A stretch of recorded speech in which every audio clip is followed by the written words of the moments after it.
So for those of you that don't know me, I'm Carissa McNamara. I'm the ambassador for the Northwest region with Montana Farmers Union. So I cover Lincoln Lake, Flathead, Ravalli, Mineral, Sanders, County, Missoula. Did I say Missoula? I always forget Missoula.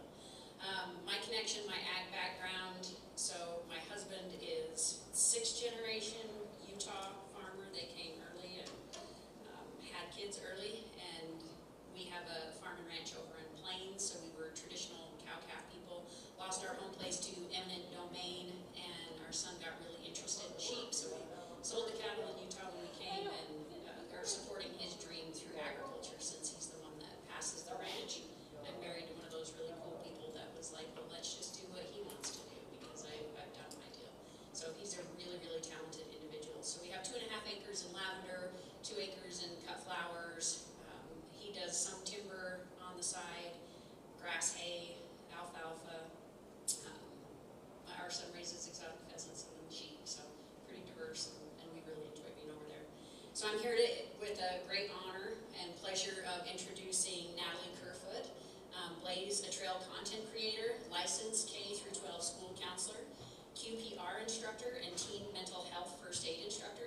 Natalie is a 4th generation Montana and rancher's daughter, a wife, mom to 2 sons, 2 dogs, 2 horses, and 2 feral cats. She grew up on the Montana prairie on a cattle ranch and dryland farm, and is still extremely blessed to call it home. It was in this very space, hiking the cow trails of the ranch and the back roads, that she made the connection of wide open spaces and exercise, and how the two played a huge role in her mental health healing journey. Welcome, Natalie. Thank you. Thank you for being here. It's a nice, intimate setting, so if you would mind coming closer, I think that will make the connections, and when we work together, it'll just make it a little bit easier. I hope. I hope to make it easier. Thank you for coming closer. I have a pretty loud voice, but I will use the microphone. They asked that we do that.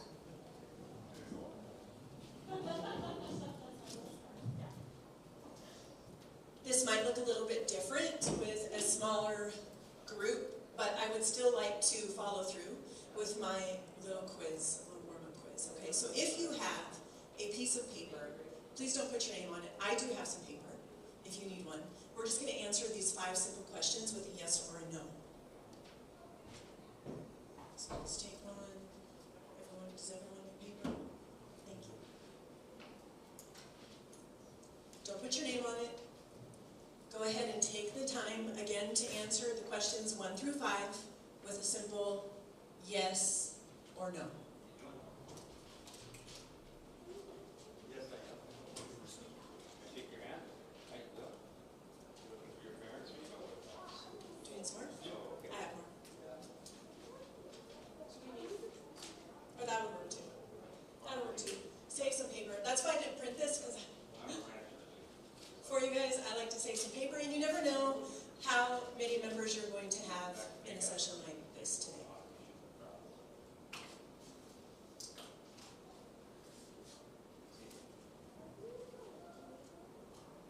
When you're done answering the 5 questions with a yes or a no, I'm going to come around and collect them and then just redistribute them. If you accidentally get your own back, just pretend you didn't.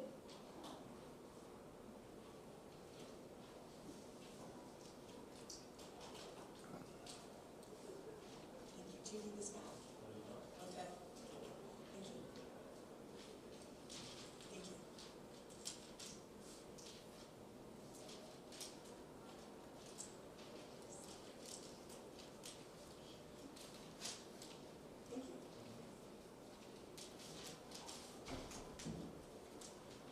All right. I'm just going to stir them up.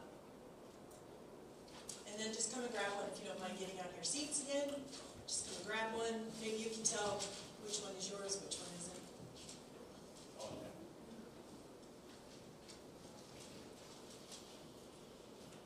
Thank you.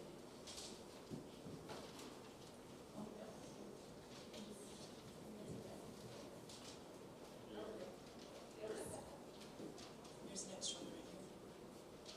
Okay. Is the microphone, is the volume okay? All right, so if you wouldn't mind just standing, I'm going to repeat the questions. if you have a yes answer to number 1, please stand, and we'll just follow that format till we get through 5. So, have you ever been diagnosed with a mental health illness? If you have a yes on your paper, would you please stand? Okay, there's 1. Number 2, have you had a loved one that has been diagnosed with a mental health illness? Just want to look around and see. Thank you.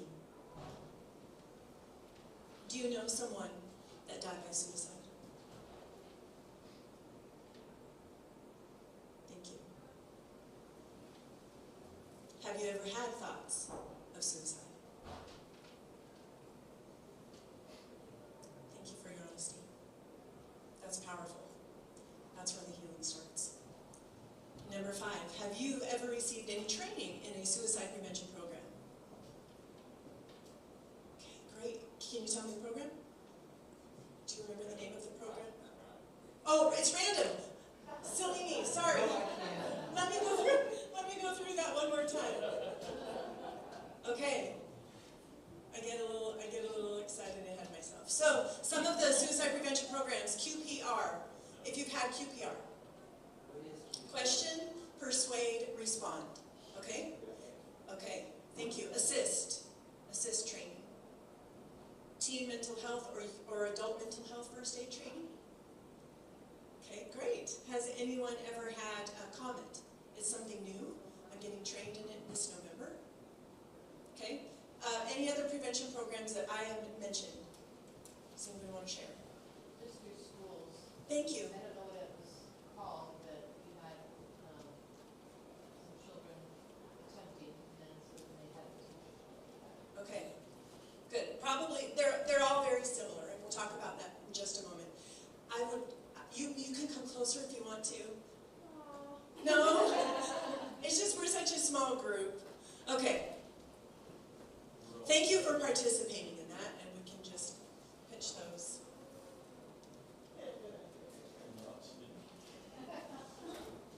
Again, a little bit about myself. Something that I would like to add is that I'm now in a lay minister program. I am becoming a lay minister for our Lutheran church. I don't want to acknowledge the Lutheranism, I'm a Christian. And it's because of my Lord and my Savior that I'm still here. It's because of this man too. We'll talk more about that in a minute.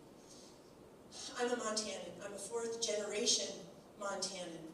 And I am proud to be a Montanan. My roots are very deep. And although my husband and I don't work directly in agriculture, we both grew up in it and we both love it. I love the people that make up this industry. I love the work that you do. As a Montanan, we have a very sad statistic, and we've had it for the past 30 years, and actually some more research would even go back as far as 40 years. And that is for all age groups, that we continue to be in the top 5 for suicide rates. But also, being a proud Montanan, I know that we are the ones, especially those in agriculture, we are the ones that can change this statistic. I know that, how many of you were here last night for Jason, to hear Jason's message? I wish I could have been here for that. It's a beautiful message. I think that what we will both share is that there is hope. There is hope.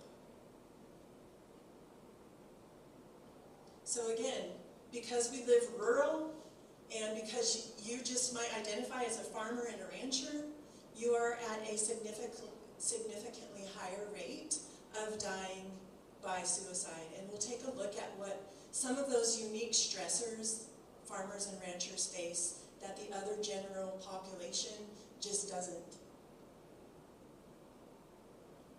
This is my family. This is an old picture. These are my people.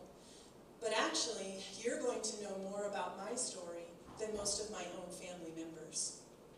This could be your family. We probably look a lot like any other agricultural family across the state of Montana. Males, for all age ranges, are at a significantly also higher rate of dying by suicide. And if you'll notice in my photo, that most of the people in my family are males. And there are some new ones that have just come up. We have 6 great-nephews now. And 5 of those great-nephews will most likely be involved in agriculture someday. And so I'm not speaking to gain anything. I seek to help you. I seek to empower you or the next generation to break the cycle that Montana continues to be in. Yes, I would, yeah, anytime you want to say something, absolutely. Can I ask you the lady next to the guy Do you know her? I'm pretty sure. Me? This is me. Yeah. It was a little while ago. Time changes, but yes, this is me. There's my husband Adam and our 2 sons. I can tell you that a handful of people, or more than a handful of people in my family, have been affected by mental health illness. We don't talk about it, but I know. It's their story to tell, not mine. So why? What do we got going on here in Montana that makes us at a higher risk? And there are some things that we just don't think about or we don't consider. This is from the Department of Health and Human Services. Vitamin D deficiency, what's going to happen tonight? We're going to roll that clock back and it's going to get dark really early. And we're going to spend a lot of time in some dark hours out there working. And so we don't think about those things. It just naturally happens, vitamin D deficiency. I'm not saying it's going to cause depression or mental health illness. It can. We also live at a higher altitude. Did you know that? Living at a higher altitude state increases your risk. I had no idea, but it does. So most suicides happen at 2,500 feet worldwide. The average suicide in Montana occurs at 3,500 feet. So oxygen deprivation. What do we have in every little town in Montana? Maybe even right next to a church. Our little town, our church got converted into one of our. So when we are isolated, how do we cope? Substances, and that's where we go to see people. That's where we go to play pool. That's where we go to have dartling. And sometimes it becomes abused because it temporarily numbs what we're experiencing. Access to lethal means. Our little community is coming up on our first, in our school specifically, I'm a K-12 counselor, and we will have our first anniversary of a student who died by suicide on November 4th. And I'm going to tell you, the reason I bring this up is because he wasn't on anyone's radar. And so we're going to talk a little bit about high risk, low risk, and how we have to be really careful when we use those terms. So lethal means our guns. We have a lot of guns. We have the freedom, and as Montanans, we're proud of that. We're proud of our freedom. We need to lock up our guns. We need to separate our guns and our ammunition. We have a lot of guns. How many do we have, honey? A lot. If 19 seconds, the statistics say 30 to 19 seconds, if you can take that time that it takes to get the gun and then get to the ammo and load it, that we can interrupt that thought of, I need to die today. Let's lock up our guns. Let's put these 988 magnets on our gun safes. Refrigerators everywhere. We'll talk about 988 too. We also, again, here's that white men, middle-aged men. Do you know the highest rate for men in the state of Montana are the ages 80 to 84? That's the #1 cause of death. We'll talk about that again in just a moment. My dad just turned 83.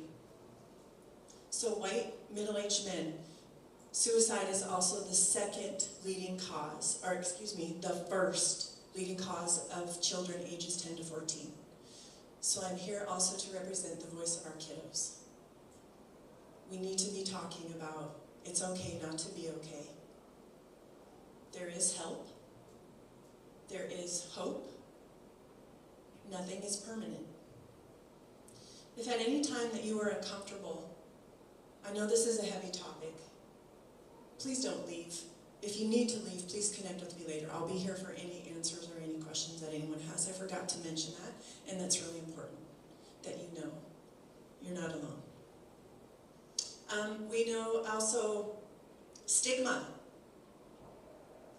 What do we say to ourselves here in Montana?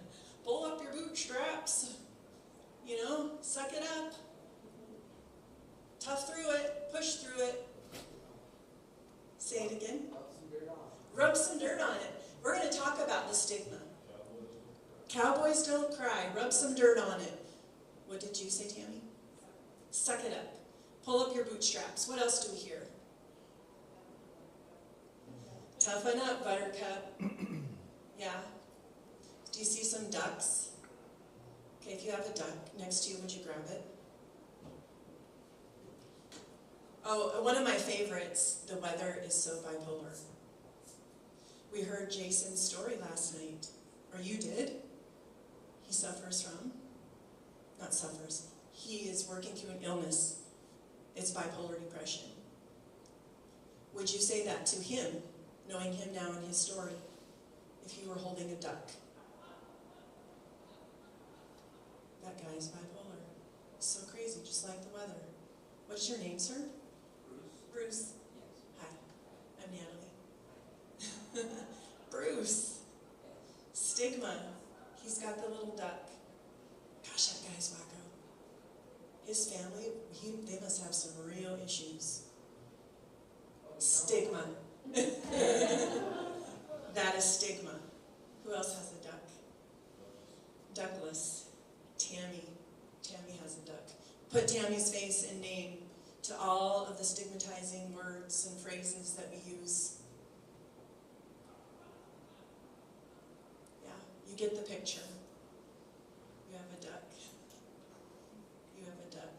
Look at all the people who have a duck. Would we say that? The stigmatizing.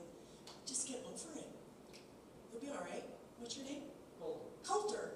Toughen up. Come on, let's go. That's the thing about mental health illnesses. We want to. We know. We can't. Because we are suffering from an illness that is highly treatable and it needs treated.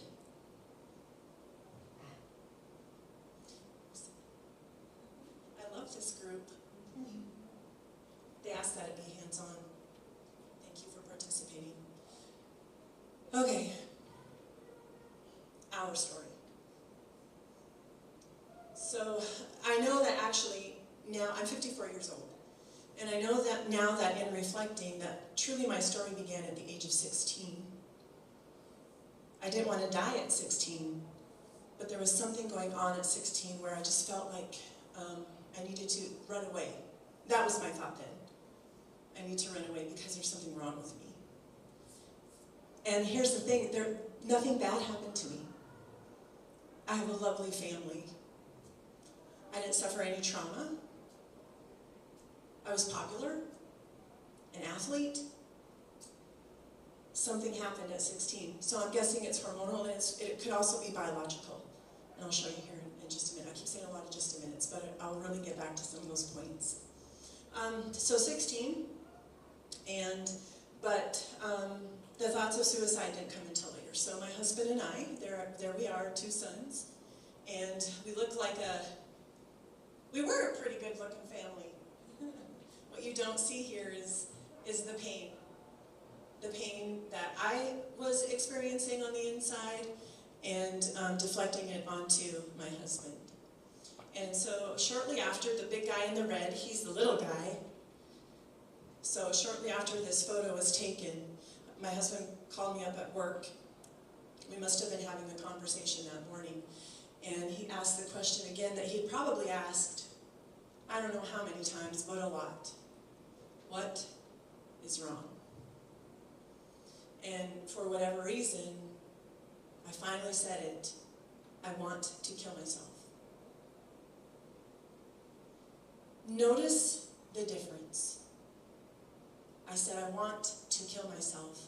I wasn't asking for help.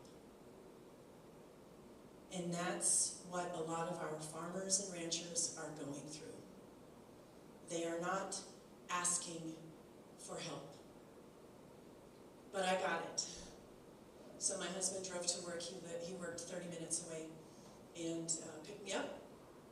And we got into the truck and we headed 30 miles to the doctor's office. And I started my journey with healing my depression with medication. So this was back in the early 2000s. Still a lot of stigma surrounding mental health illnesses. And it was just something that you didn't talk about, and it felt icky. And I hated it, that it was happening, but I knew I needed help. And my husband knew I needed help. So about 3 years of medication, and at that time I don't remember the thoughts of suicide. I was ready to wean myself off. I felt good. I was working as a kindergarten teacher, all the time, doing all the things. We're really good. The people are really good at putting on masks. You don't know. And so I weaned myself off. Unfortunately, yes, Yummy. My personality when asked? Yeah. Gosh, I don't remember. It was very numb. I was fight or flight. But you weren't like in tears. Yeah, no, and I'll talk about that. Often we think of depression as sadness. Yeah, when I was 16 it was. There were a lot of tears, but with my husband, when I was experiencing it, I was angry. I was angry and I was irritable, and I took it out on him. Not physically, but emotionally. I was abusive. Yeah, that's a good point. So, anyway, depression medication, it's okay. I probably should have received some therapy, but again, that wasn't popular at the time. And I have nothing against any of that. I'm glad that I'm not on medication anymore, but I did carry those thoughts of suicide for the next probably 10 years. They would come and go in waves.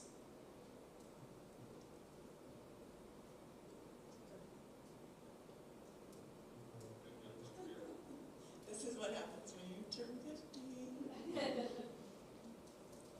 So let me tell you about these three.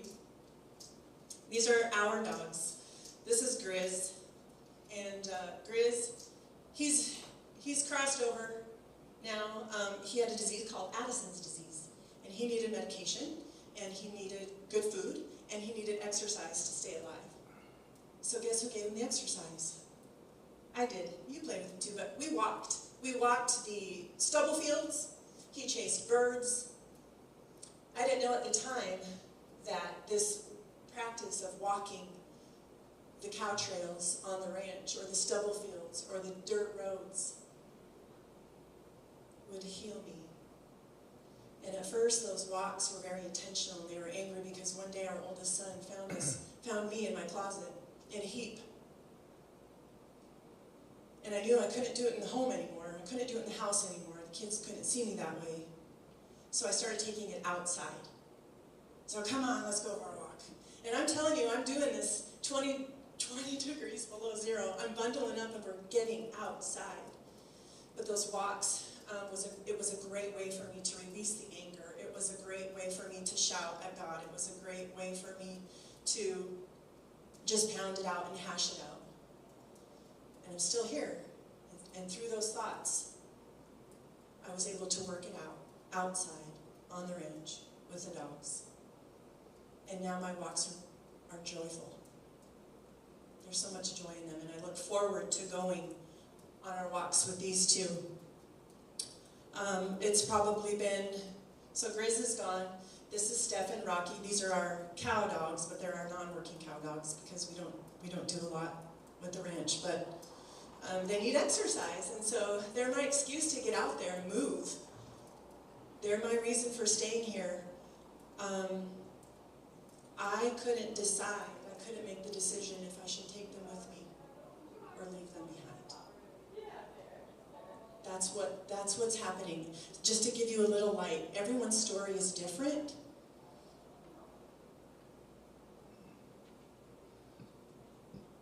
So what is the mental health challenge? Does anyone want to share their thoughts or experiences?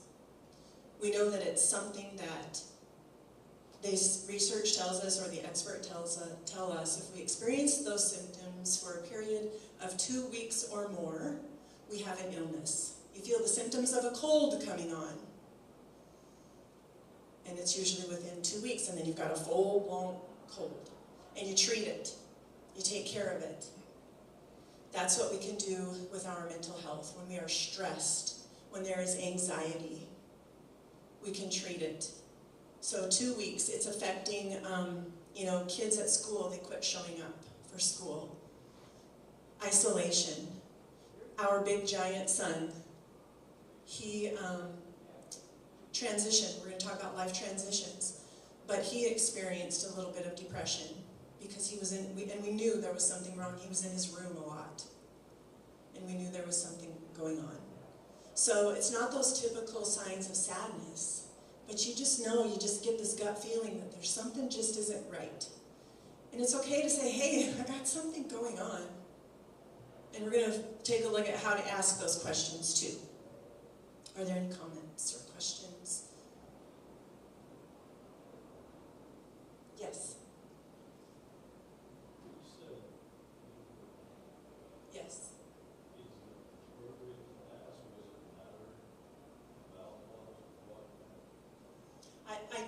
That's a really good question. I was angry. I don't know why I was angry. And was it always the same? It was just a mood of, I'm so angry, and I want somebody to fix it. But he couldn't fix it for me. You can't fix it for your loved ones. They have to be willing to do the work. My husband couldn't fix it. My parents couldn't fix it. My dogs are companions. He's a companion. They help. They support. But I have to do the work. Does that make sense? And so you were on eggshells a lot, right? My husband doesn't like to talk, but he would if we work on it. But he was on eggshells all the time. You didn't know what to say, what not to say, what to do, what not to do. Does that make sense? Okay. Yeah. Okay, so a change in mood, a change in cognitive health, physical health. It's persistent for more than 2 weeks. We have an illness. Let's treat it. Farmers and ranchers have some very unique stressors.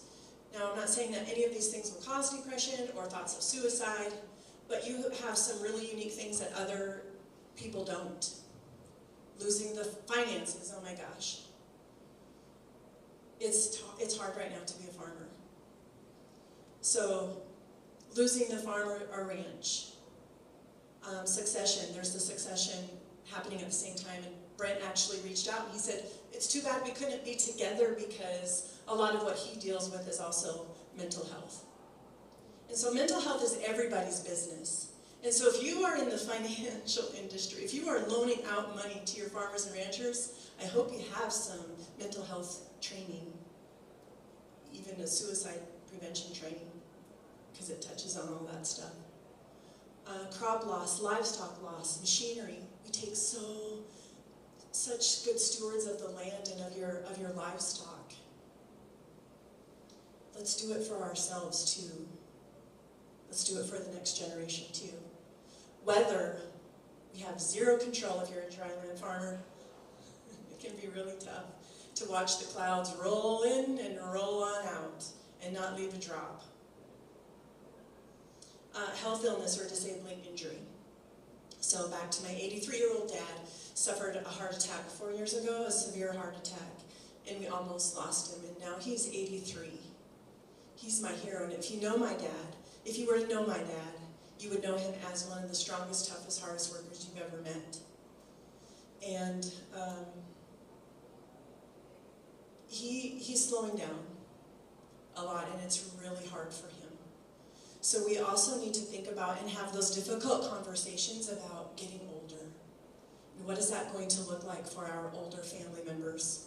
Because not being able to work is crushing his spirit. It's really hard for him. So we want to think about them. He doesn't have a purpose on the ranch right now. That's how he feels. He doesn't have a purpose anymore.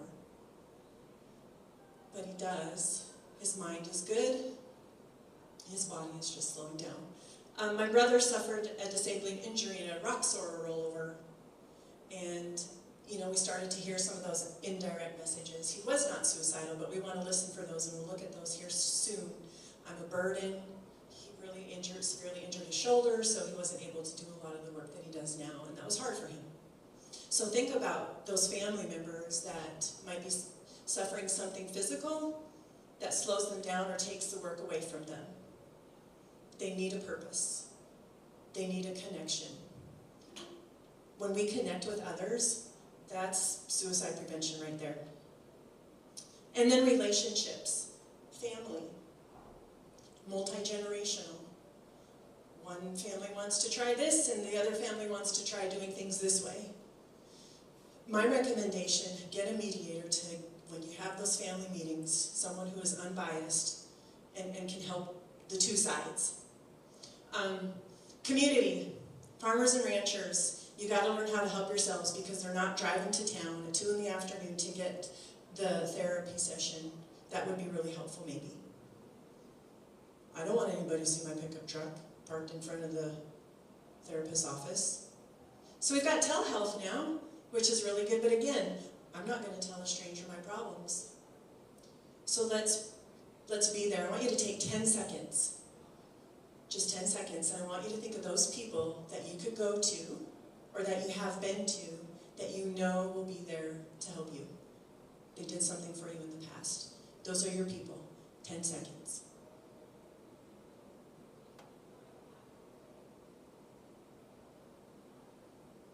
Did you see their faces? And you have their names? That's something I ask the kids at school. Who is your trusted adult?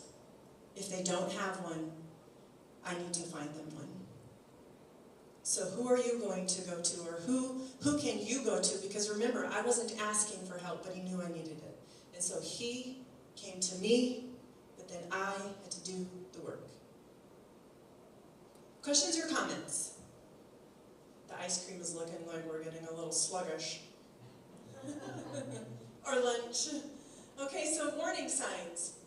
It's not always sadness. It's not always tears. It can be anger. So any mood changes we want to look for. Substance abuse, not showing up, no longer finding joy in activities. I distanced myself from other family functions. My husband would take our 2 sons with him, and I would stay home because I just didn't have the energy to be around them and to hide it. And they knew. Again, you know more than, I don't know why we don't talk to each other. I'm okay with it now, and my mom just heard my story, and my sister-in-law, and my niece. But that's okay. It's easier to tell strangers, I think. And maybe they feel guilty or like I've done something wrong. They haven't. They really haven't. Where was I going with that? Reckless behavior. Doing things that they normally wouldn't do. Isolation, increased physical pain can sometimes be a sign of a mental health challenge. Farmer suicide note. So sometimes the messages are very direct, and what we see here is grief. So we don't always just grieve when we think of grief as someone has died, but we can grieve the loss of a herd. That's grief.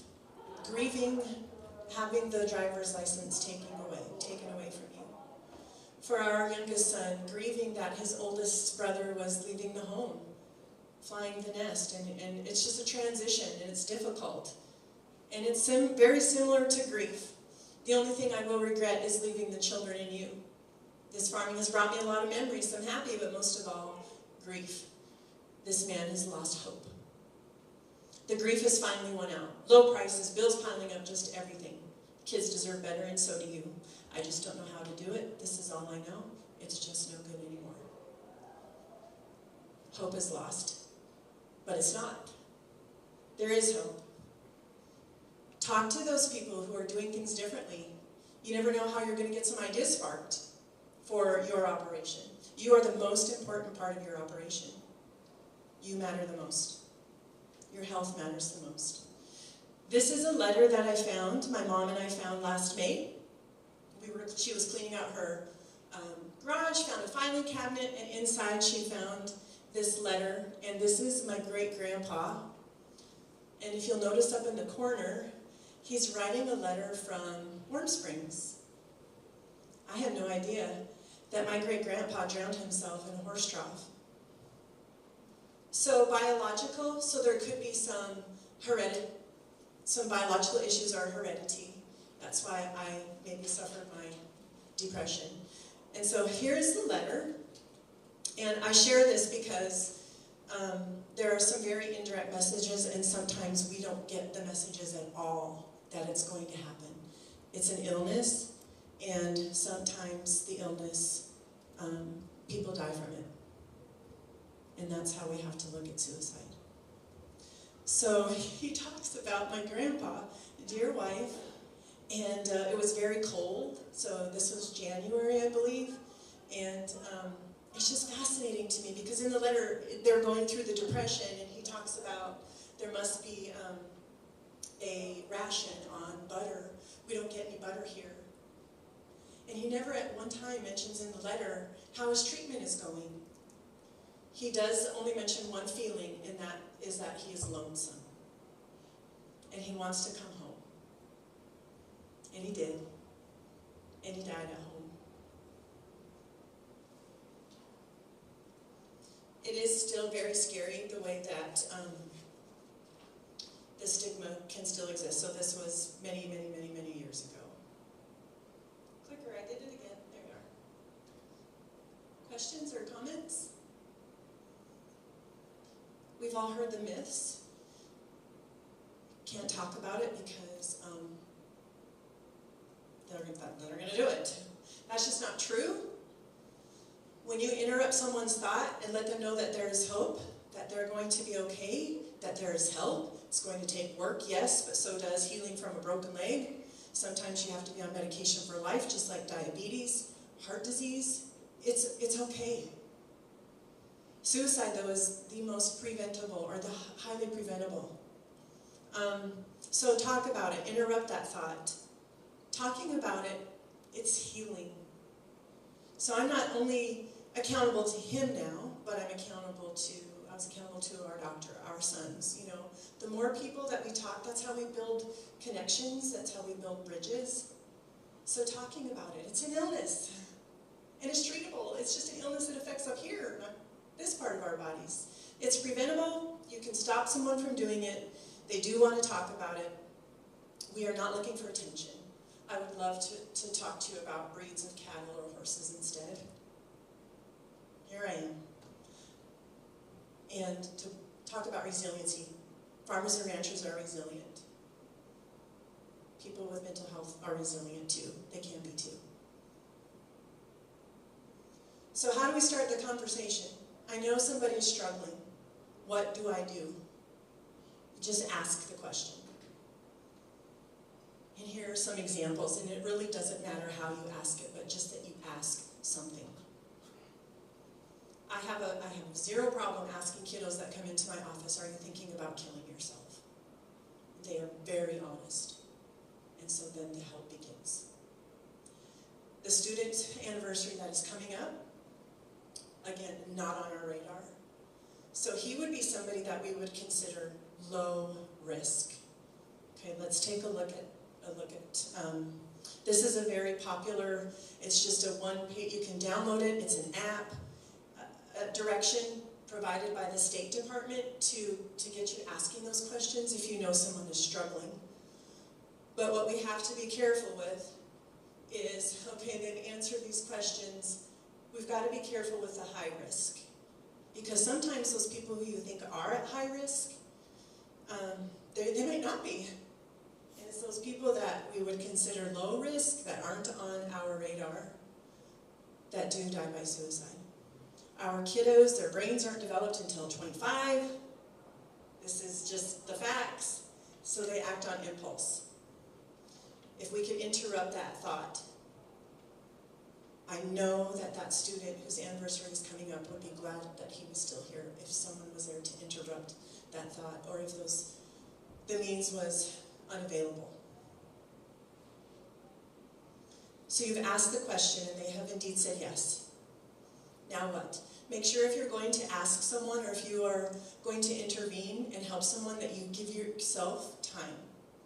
Make sure that you don't have to be somewhere because it could take a full day. Connect them with help. So that's why I asked, who's in your circle? Who are your trusted adults? Who can you connect them to? And it might be you. You might be the one driving them to the hospital. But who can you connect them to? Don't just leave them. Thank you for telling me that. That was really brave. You do matter. We're going to get you some help. Does that mean you carry the weight or the burden of them getting better? No. Again, they have to be willing to do the work. You can only do what you know to do, and that is enough. Thank you. Perfect, because we're getting there. We are there. These are some of my favorite resources. There are so many. But the best resources are the people right around you, those people in your circle who can connect you to help. I want to give a plug to 988. Are you familiar with how 988 works? Good. Montana is doing a really good, by the way, here's some really good news. Suicide from 2022 to 2024 is down for Montanans, so that's really good. Let's just keep talking about it. 988 is not just for suicide. This is a great resource for substance abuse, or if you are you just need someone to talk to. You're going to be talking to a fellow Montanan, a trained fellow Montanan. And 90% of the calls that come into 988 are resolved right here in 988. So these are magnets. Feel free to take. I have a lot. Questions? Comments?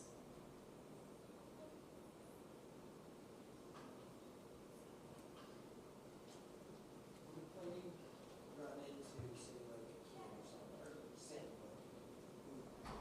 Anybody who says that they feel suicidal,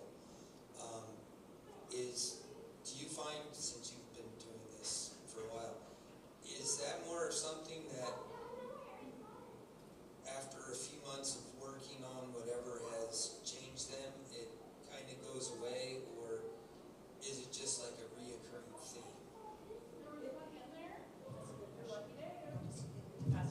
It really depends on the person. So I think for me, part of it was biological, and so it could have been hormonal too. Those thoughts came certain times of the month. Or, stressors for some kids, a breakup. Oh my gosh, that creates the thoughts of suicide. You do the work, and then oh, I'm okay. I can move on from this. But there are just sometimes so many factors. We don't know, what goes on behind closed doors too. But yes, most kiddos that do the work, again, I've had kids in my office that say, yes, I want to die by suicide. The one that did was not in my office ever.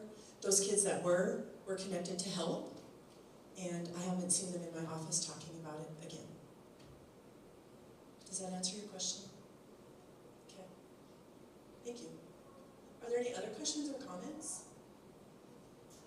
I have Yes. a comment.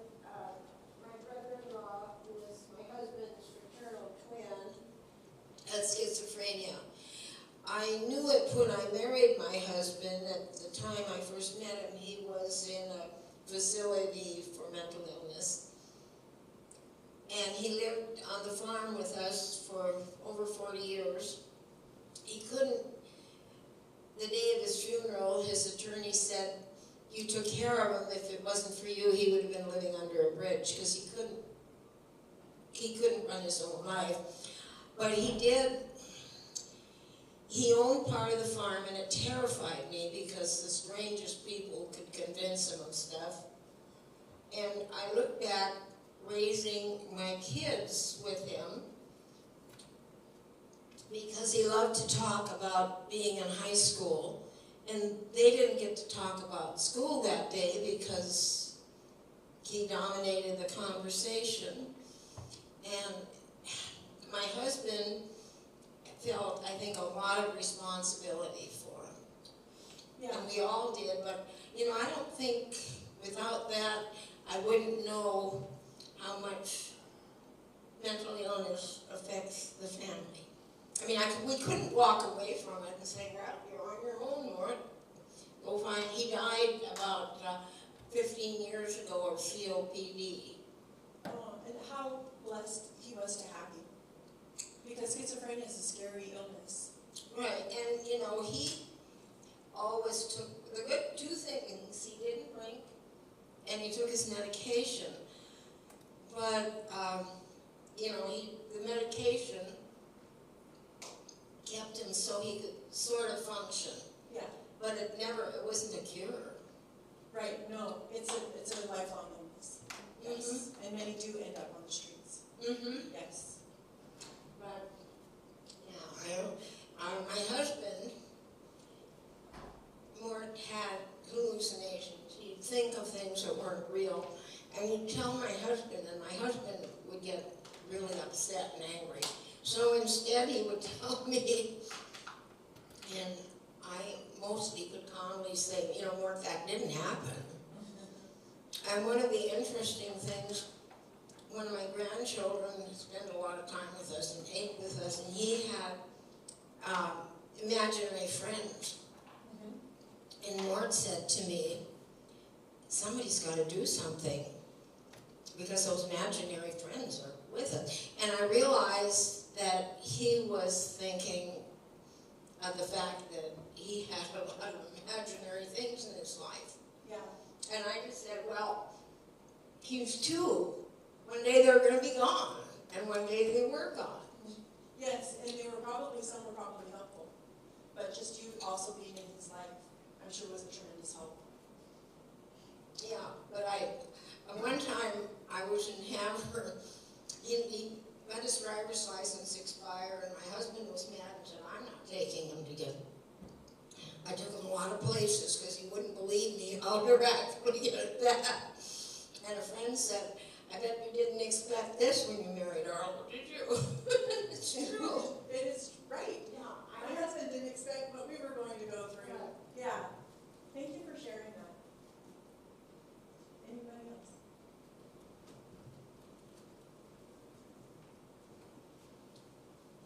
Are there, and if there is it a serious concern, side effects of antidepressants? Yes.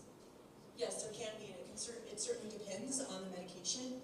I went through probably 3 different kinds before I found one that worked, but then I wasn't sleeping, so then I was also on something to help me sleep.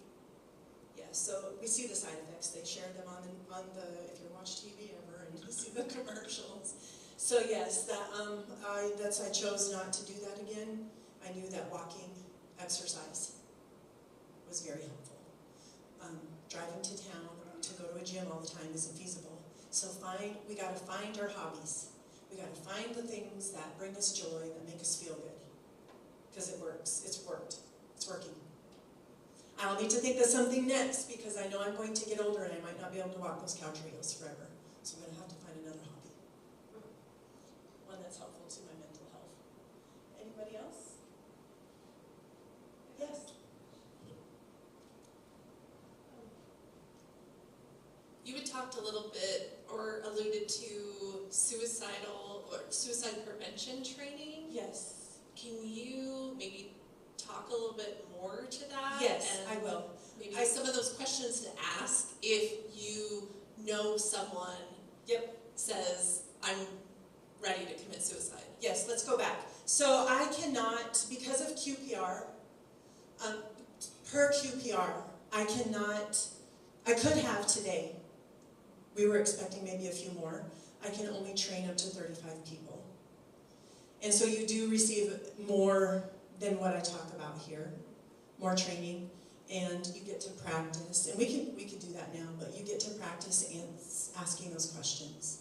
So QPR is question, persuade, and respond. And so these questions are very similar in any suicide training.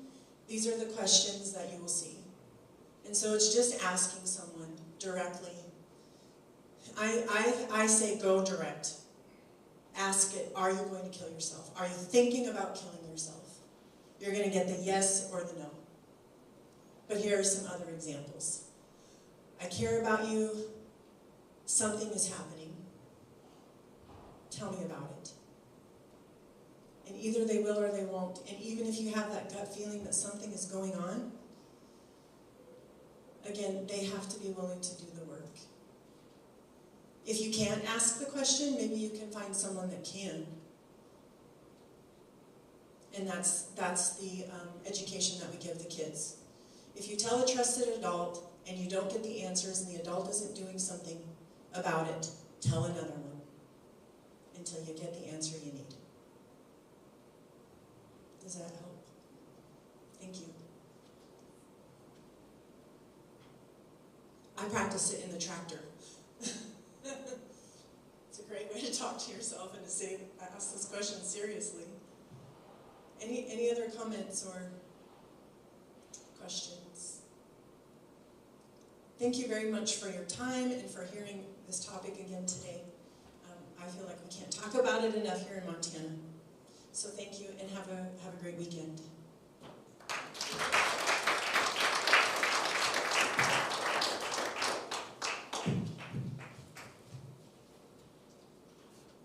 Thank you so much, Natalie, for your perspectives and insight and compassion around that topic. It's extremely, extremely important. As we have focused throughout the convention, we have to do everything that we can to support our community and family and friends and pull in those driveways and make those phone calls or send those messages, write letters if we have to, because it's just crucial that we stick together. So we're going to take a quick